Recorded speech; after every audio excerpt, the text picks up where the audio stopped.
Welcome to Middle East Briefing. The content of the briefing includes Middle East Football Association's call for Israel ban over war in Gaza.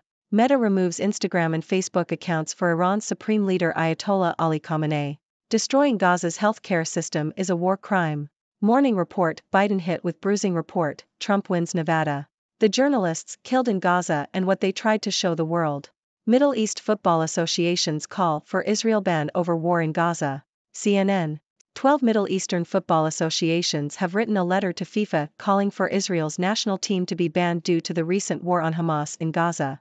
The letter states that the West Asian Football Federation's call upon FIFA and other associations to take a stand against the atrocities committed in Palestine and the war crimes in Gaza, and that the Israeli Football Association be isolated until these acts of aggression cease. The 12-member West Asian Football Federations, WAFF, includes Jordan, Palestine, Qatar, Saudi Arabia and the United Arab Emirates. Meta removes Instagram and Facebook accounts for Iran's Supreme Leader Ayatollah Ali Khamenei. Associated Press.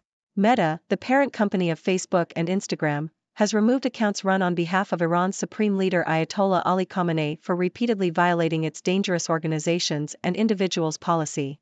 Khamenei had faced criticism for his support of Hamas following its attack on Israel in October, which sparked the ongoing conflict in Gaza. The move comes amid growing pressure on online platforms to remove Khamenei, particularly after protests in Iran following the death of Mahsa Amini in 2022. Although Facebook is banned in Iran, Khamenei had previously used the platform. Destroying Gaza's healthcare system is a war crime. Foreign policy. The International Court of Justice, ICJ, in The Hague has issued an initial ruling in South Africa's lawsuit against Israel, accusing it of committing genocidal acts in Gaza. The court did not call for an immediate ceasefire, nor did it rule on whether Israel is committing genocide, but it did instruct Israel to take provisional measures to prevent genocidal acts. It noted the large number of deaths and injuries, the destruction of homes, the displacement of the population, and damage to civilian infrastructure.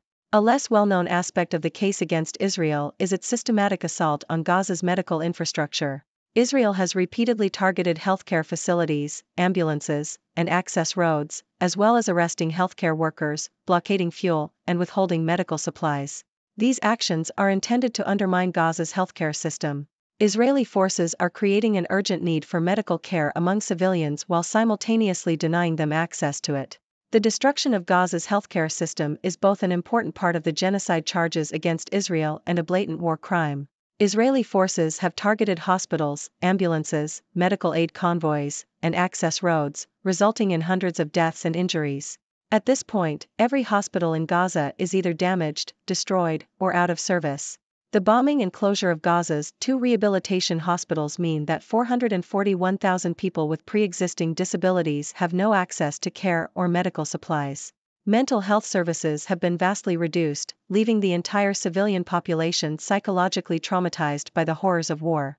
The deprivation of basic health care will only compound the death toll in Gaza. Morning Report, Biden hit with bruising report, Trump wins Nevada. Hill. U.S. President Joe Biden has been cleared of criminal wrongdoing for willfully possessing classified documents when he was out of office in a special counsel report. However, he was harshly described as an elderly man with a poor memory. The political ramifications of the report were immediate, with former President Trump using the report to support his claim of an unfair justice system. Republicans also used the report to bolster their case that voters should reject Biden on Election Day, as they have criticized him for months for suffering from cognitive decline. Biden hit back at the report, stating that he did not willfully retain classified documents and that the allegations were not only misleading, they're just plain wrong. The journalists killed in Gaza and what they tried to show the world.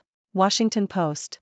At least 85 journalists and media workers have been killed over 4 months of war in the Middle East, according to the Committee to Protect Journalists. The rate, about 5 a week, is the highest since the CPJ began keeping global records over 30 years ago. Qatar captain hails team spirit as country stands on brink of Asian Cup history. South China Morning Post. Captain Hassan Al-Haydos has credited the unity and spirit within the Qatar camp for their success in reaching the final of the Asian Cup. Qatar will face Jordan in the final and aim to become the first nation to retain the title in 20 years. Victory would see Qatar become only the 5th nation to retain the title, following South Korea, Iran, Saudi Arabia and Japan. Jordan, making their debut appearance in the final, will be led by coach Lasane Amoyuda, who hopes to deliver a title for his team's fans. Ex-Israeli PM's devastating condemnation of Netanyahu's war in Gaza. The Independent. Former Israeli Prime Minister Ehud Olmert has accused current Prime Minister Benjamin Netanyahu of prolonging the Gaza offensive and blocking the path to peace.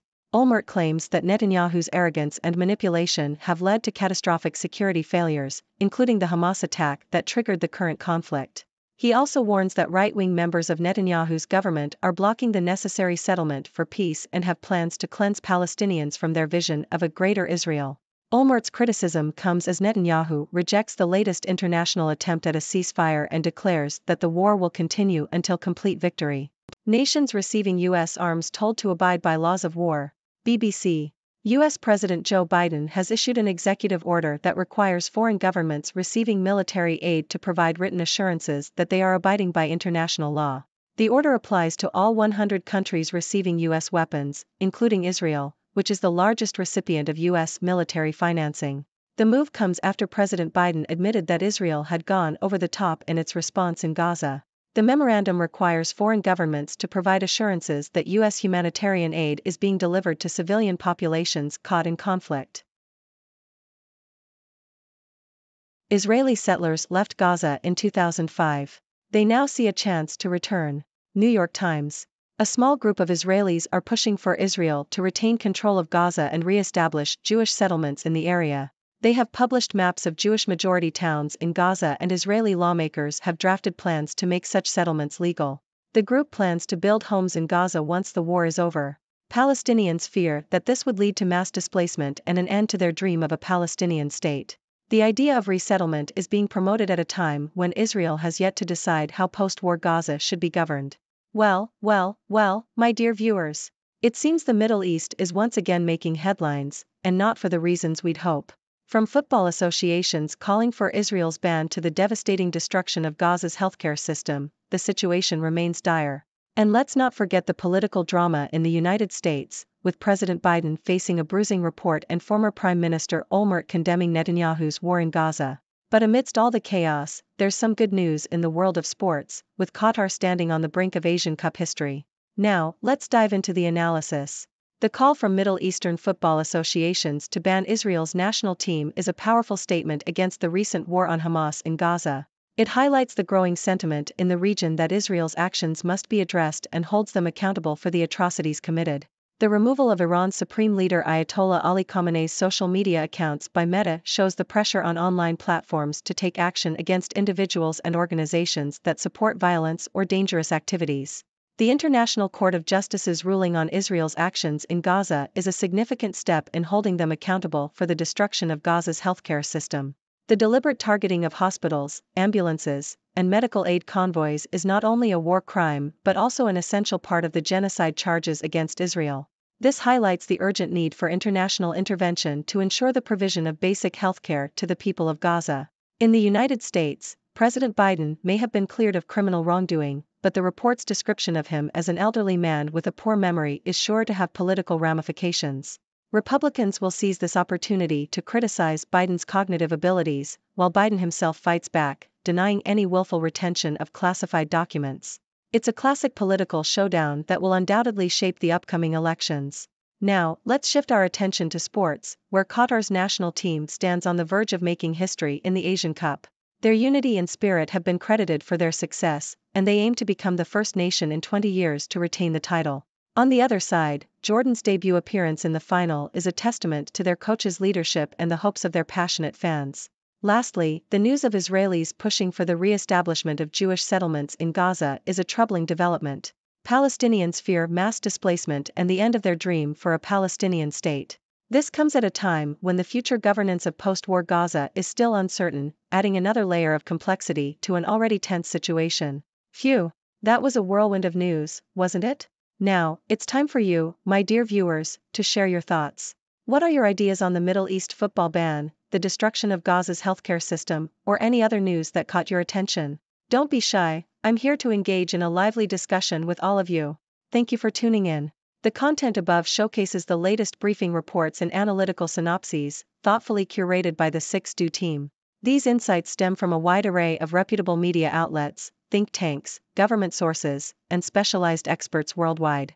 We encourage you to explore these sources for a comprehensive perspective. Keep in mind that while the content may not always align with the official standpoint of 6Do Brief, it's not meant to be taken as absolute directives for decision-making. Comprising seasoned media professionals, learned scholars, and accomplished scientists, the 6Do team embodies a trailblazing, fully independent media entity. To customize 6Do Brief to meet your professional needs, you have the option to subscribe to a diverse array of briefings on our website, 6dobrief.com. Regardless of your location, you can conveniently receive 6Do Brief via email.